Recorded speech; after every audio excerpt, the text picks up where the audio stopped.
Why should it be a crime? It's a profession. If a CA can make money, if a CS can make money, if a lawyer can make money, if a doctor can make money, why can't a cricketer or any sports person or any professional who's involved with the sport or running on the sport make money? Why should it be a crime? That's my point.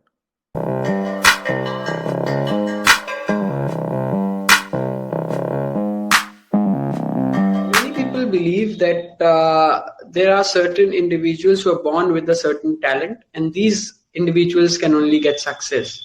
But it is not true that no one is already born an engineer, scientist, dancer, or teacher.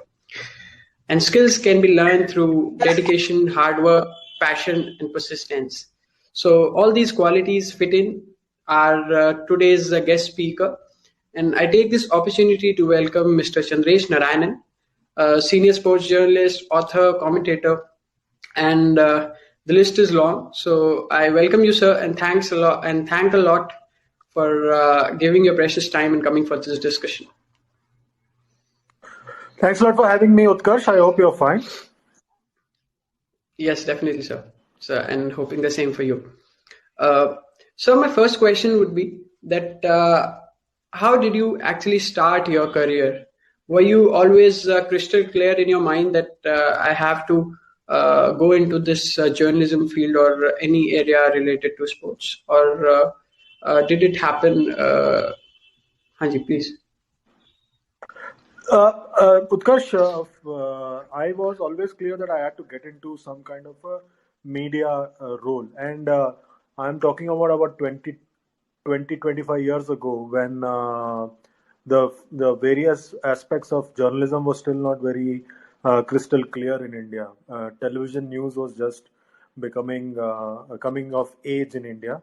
You had Star News via NDTV, which was coming to your television screens. I think Z News was still there, and there was no specialized course as such in Bombay or other places where you could become a journalist, how you could become a journalist, and what are the various things. And it was a new thing at that time.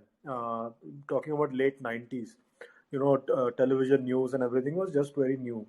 Obviously, everybody wanted to be television journalist, but I sort of thought that I should start off. I should be a journalist. I didn't think about whether it is a television or a print journalist.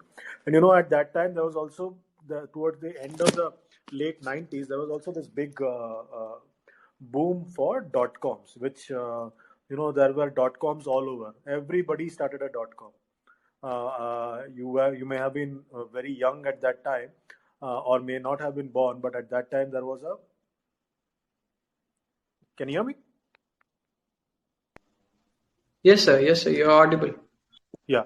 So at that time there was a very big boom of dot coms, and I have mylife.com, and there was a crazy that was a crazy time. Every other, just like the digital boom right now. At that time you had the dot com boom, and it was more text based, and no one knew how to monetize it or how to make money out of it, but everybody was starting a dot com. I was meant to join a website called strategicnewspapers.com. This was way back in 1999. And my father and my mother actually advised me to go in for further studies. And that's how I went to Symbiosis and learned. And it was only when I did my first internship when I was at Z News, that I realized that, there is a thrill attached to being a journalist. And so I did my stint with Z News first as a intern, and then I did an internship with Indian Express. Indian Express gave me, and Indian Express was a more focused internship because I was doing print journalism and I was doing sports. So that gave me some kind of hope for the future, and that's the reason why I learned a lot during my stint at Indian Express, because I learned about reporting, I learned about a lot of other things, and I gradually found my way through the whole system. It wasn't until I wanted to join Indian Express because I got an offer, but my family advised me against it and said that you need to continue your studies and stuff like that. So I continued my studies, and it was while I was in Pune in Symbiosis that I decided that I should go for a job. and I thought that I'll start off in Pune, learn the ropes, and try and then move to Bombay. Little did I know that it would take 3 more years for me, even after my course completes, for me to head back to Bombay, because I became an important member of the team in a very short span of time, and I started learnt on the job, and the rest, as they say, is history. Definitely, sir, a beautiful journey, and as you mentioned that in a shorter span of time you were highly rated. That was just because of the passion and hard work for the game and for your work, which I earlier mentioned. So now, sir, I want to know that who was your inspiration or role model growing up, who actually had a lot of influence on you? I wouldn't say I had a role model or an inspiration. I followed a lot of people's work, and I followed a lot of people. At that time, like I was saying, the big focus was the television journalism, which was just growing, and people are seeing everybody, and everybody became household names. So I wouldn't say that there was one person who was my hero or my idol or something of that sort. At that time, you followed a lot of people's work, and if it was print, then you remembered the bylines. If it was television, then you remembered their face. So it wasn't one particular person that you followed. Okay. So before moving to my next question, I would like to request the viewers to please keep your questions reserved. I'll take 5 minutes of Chandresh sir after the discussion for that questions. So please keep your questions reserved. Sir, you were very much involved in the IPL when it was in its budding stage as a content head. So, how do you see IPL today? How it has evolved, and what changes do you see when it was in its budding stage and when it is today in 2020? In the budding stage, it was still a work in progress. Right now, it's just become a finished product.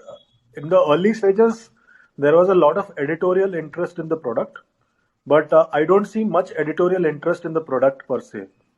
There used to be a lot of interest at that time around the franchise, around what's happening with the franchise and stuff like that. Now the interest is more peripheral.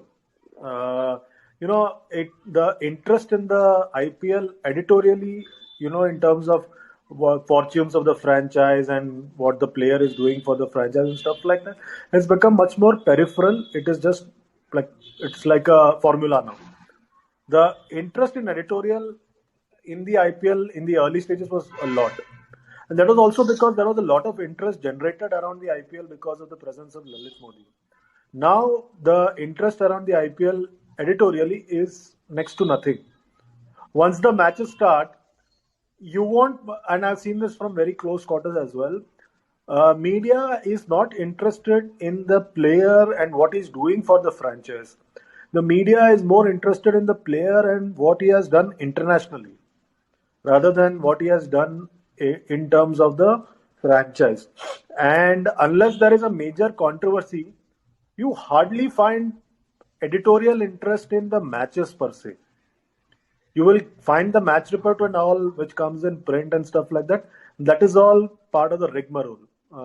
So that happens by rote. But apart from that, editorially, the interest in the tournament has gone down.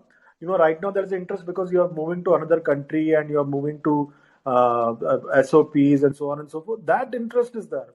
But once the tournament starts, you will not find much editorial commentary around the matches or what is happening and this and that. It's very limited. The more interest will be what is Ricky Ponting saying about Virat Kohli, what is Ricky Ponting saying about Steve Smith. That kind of interest is there, and the media or editorial team have started using this tournament as a platform to get to players or coaches who they otherwise don't have access to. Definitely, sir. As you mentioned, Mr. Lalit Modi, I've heard often that when Lalit Modi used to be a guiding force in the IPL, it was very interesting, and he would deep dive and micromanage everything what's going on in the IPL. I wouldn't say he would micromanage. but he put in a system, and he put in a system of professionals to run the sport, and that sort of led to the whole professionalization of the way the franchises were run. Today, the franchises are completely run professionally. That was never the case earlier. Definitely. Sir, you've authored a book as well on Sanat Jasuria and also on World Cup heroes. So a very interesting one. I would recommend everyone viewers watching to just read that book. So, how was your experience as a writer, as an author? It was tremendous. I'm working on a couple of other books right now. The effort that you put in, especially in the Sanat Jasuria book, was time consuming. The World Cup Heroes was a quick book. Uh, you still had to choose one hero from a World Cup winning squad. Material from the 75 World Cup was very poor. Material from the 79 World Cup was even poorer. We know a lot about what happened in 83, 87, 92, 96, uh, 99. So the gathering information around all these tournaments is a task. But book writing is something that everybody should do at some point or the other. Definitely, as you said, that gathering information about Clive Lloyd's 75 and 79 World Cup winning team was actually the toughest. And after 83, when India won the World Cup, then actually an interest was developed. So I'll just add on Yeah. to my previous question and ask you to give some tips or a piece of advice to budding authors or writers watching this. So I'll just give some life experiences that I have had, lessons that I have learned. Number one is read a lot. Never give up on reading. Read whatever comes your way, whether it's a digital report, whether it is a print report, whether it is a book, whether it is a magazine. Read a lot. Try and see who's writing it. If you want to be a journalist, if you want to be a writer, if you want to be an author, always pay an attention to the byline. Then it will give you a sense of where the story is from, what is the angle, who are the sources. Now, after so many years, I can tell you, if I read a story on cricket or any other sport, who's the source, how has it been leaked, why has it been leaked, what is the strategy behind it. You get a sense of all those things once you have spent time on the field. So I think that, and also remember one thing, that nobody can be made a journalist or a writer. You are either a journalist or a writer, or you're not. You need to have the inquisitive bent of mind to be a journalist. Otherwise, you are just wasting your time in trying to be a journalist. Definitely, sir. You said that first you should be well prepared and educated about what you are doing. Then you have to start Yeah, something. So, yeah. so you've been media communication and digital rights officer in the ICC as well for about 4 years. So, just want to know how was your experience there, uh, working for the global I head think it. of cricket. I think it was one of the best experiences. I, So I think it is one of the best experiences of my life, because it gave me an insight into how the sport is run professionally around the world. The problem in India is that sport is still not run professionally. No sport is run professionally. We think that making money from sport is a crime, so we don't run sport professionally, and we still think that it can be run like a Samaj or a Lions Club or a Rotary Club, where people get together in the evening for 3 hours or 4 hours after finishing other work, and just while away their time together, and then organize things. Modern sport, I'm very clear, has to be run professionally like a company, and has to be run by paying people to perform. You can't run uh, Indian Express or a Times of India. You can't say Adobe can run a Times of India or Indian Express as a editor, because he loves newspapers. If you are a journalist, if you are a domain expert, then you run a newspaper or a media house. Similarly, Infosys cannot be run by somebody who likes to play on his or her laptop or mobile phone. It has to be run professionally by domain experts and by professionals who understand various aspects of the sport. That's what I understood and learned from my time at ICC. Plus, then I also learned about different cultures, different nationalities, and how they work. So now you develop a friendship with people around the world that you can reach out to at any point of time and work accordingly. That's my whole experience with the ICC. That's the biggest learning. So, as you said that it's not run professionally, sports is not run professionally in India.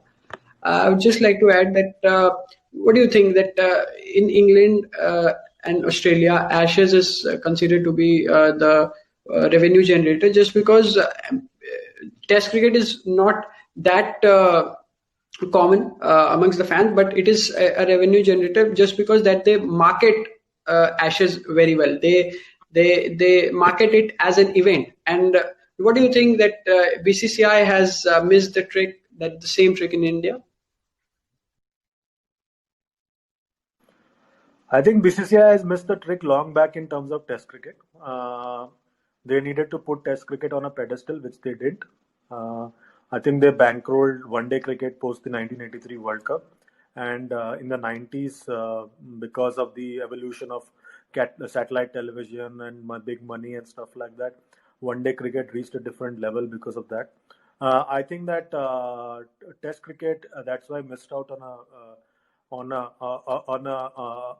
promotion. And I think few years ago they had a false notion that if they play Test cricket in smaller centers, then it will help. Test cricket is not a sport anymore in India where you can go and watch for 5 days. BCCI needed to have spent money on improving the infrastructure of the stadiums, ensuring that entering the stadium, being at the stadium, spending time at the stadium is an experience. Instead, for any match, not just Test match, any match, entering the stadium, being at the stadium, and spending time at the stadium is a torture. You can't have a situation where you're parking your car 5 kilometers away from a stadium to enter a cricket stadium in India.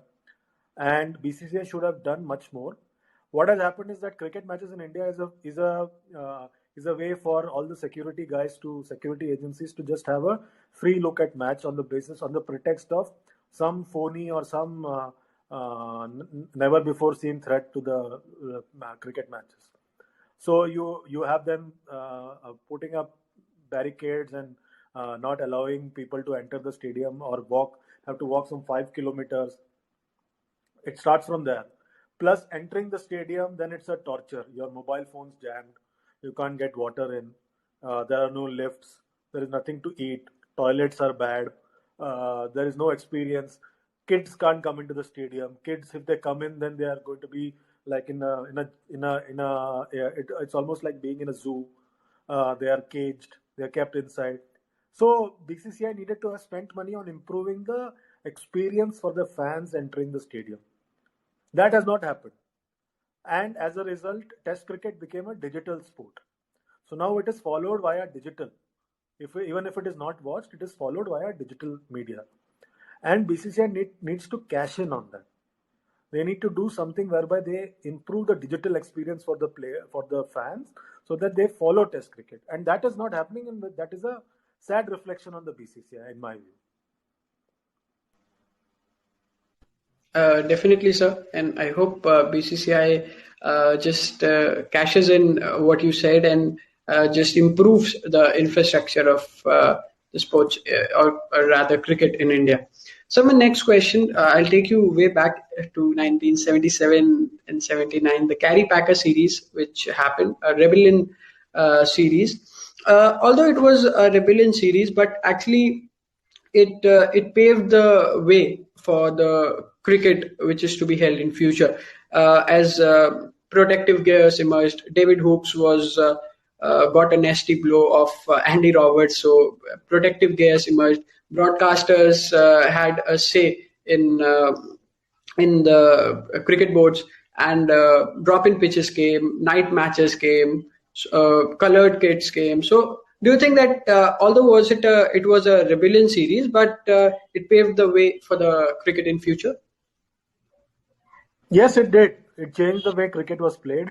It changed the way the players were paid, and it changed the way the world looked at the sport again.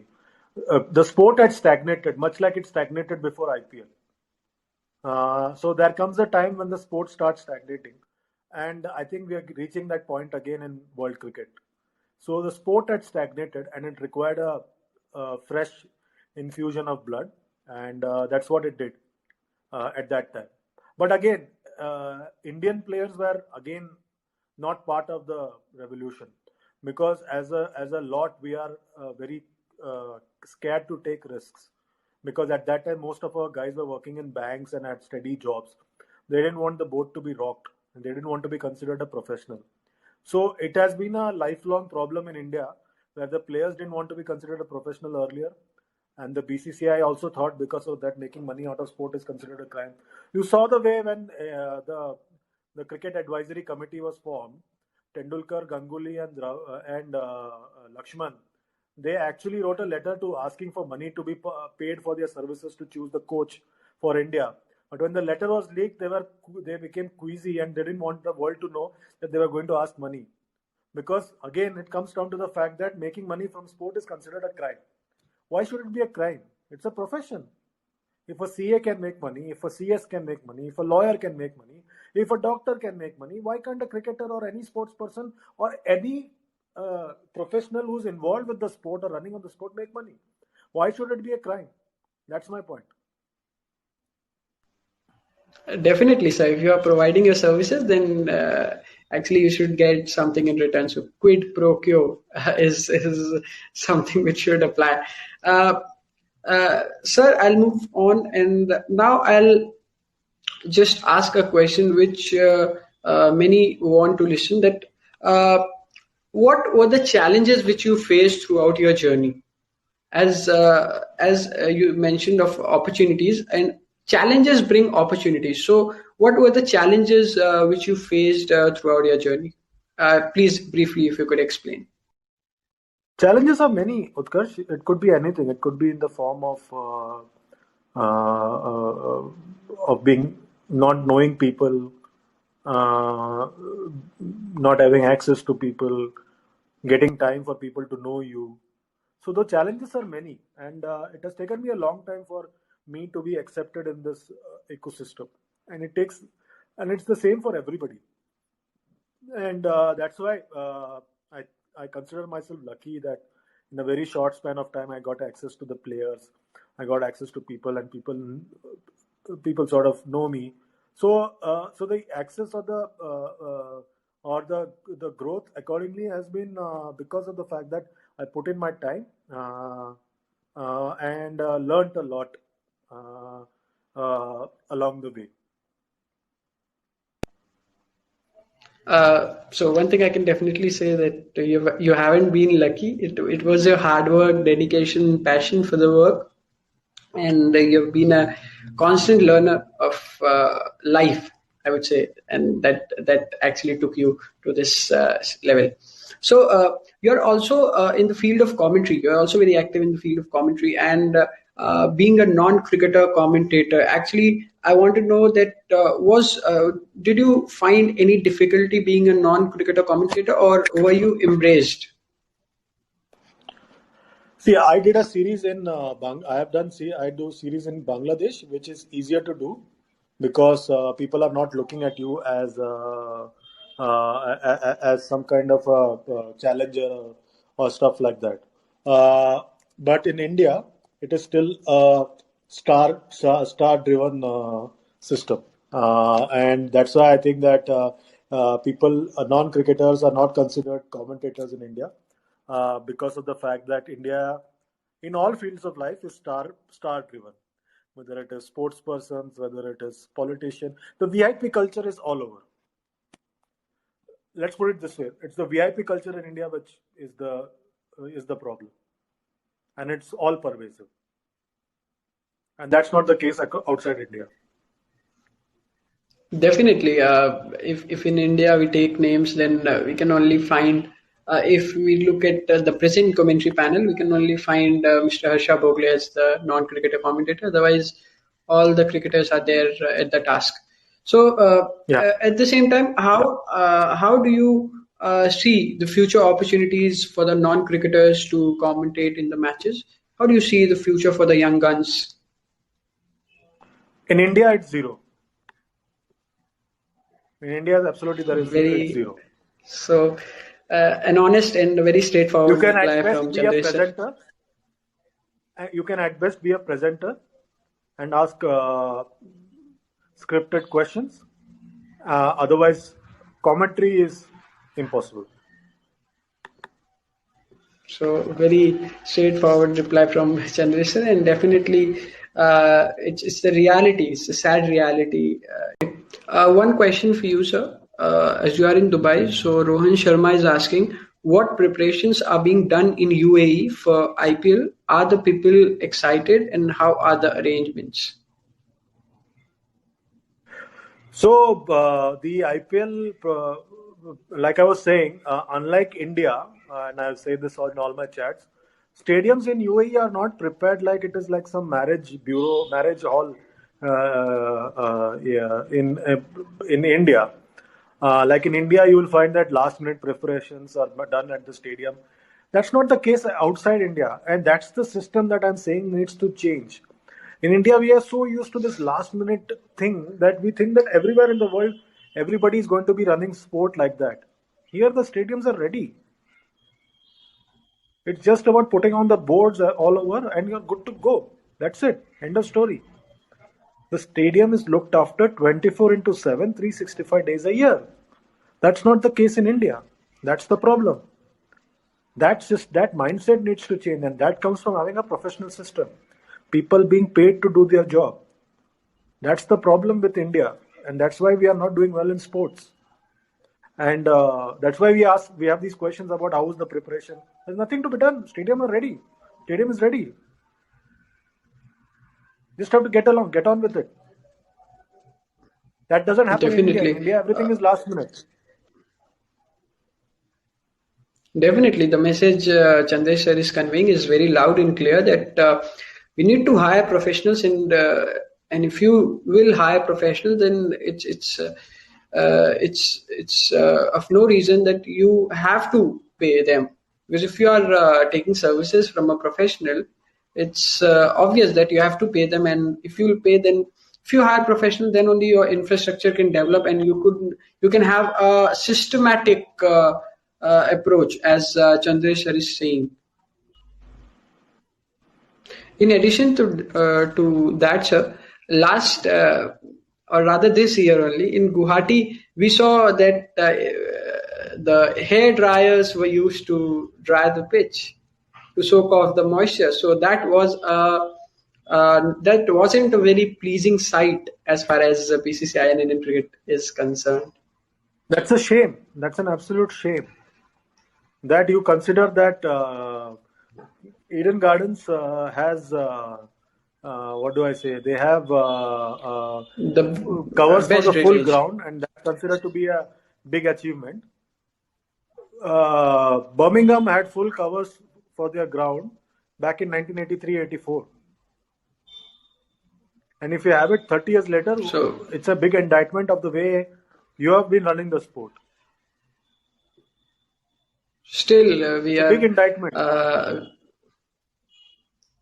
definitely, as Sanjay sir is saying, we are very late, and the world has obviously moved faster, and we are still lagging behind. A lot of thanks for coming and joining the discussion. It was super amazing discussing cricket with you, and it was an immense pleasure. Got to learn a lot, and I hope your advices and suggestions will also help the viewers watching this. So thanks a lot, sir, and I hope you enjoyed as well and had a good time. Yes, I did. Thanks a lot for having me.